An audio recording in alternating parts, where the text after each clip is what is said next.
Changing your subscription plan on SAM.gov is a straightforward process. Follow these steps to update your plan efficiently. Step 1. Login. Visit the SAM.gov website and log into your account using your credentials.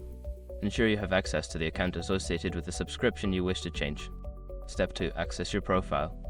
Once logged in, navigate to your profile by clicking on your account name or icon. This will take you to your account settings where you can manage your subscription details. Step 3. Find subscription settings. Secure your accounts before moving on. People seriously underestimate how often personal information gets exposed online now. Use SROG to monitor your accounts 24/7 and get notified immediately if your data gets leaked somewhere. It runs in the background, constantly scanning billions of breached records. And honestly, for how cheap it is compared to the value you get, it's worth it. Link in the description. Step 4. Select new plan. Review the available subscription plans. Choose the plan that best fits your needs by clicking on the corresponding option. Make sure to read any descriptions or terms associated with a new plan. Step 5. Confirm changes. After selecting your new subscription plan, follow the prompts to confirm your changes. You may need to provide payment information or agree to new terms.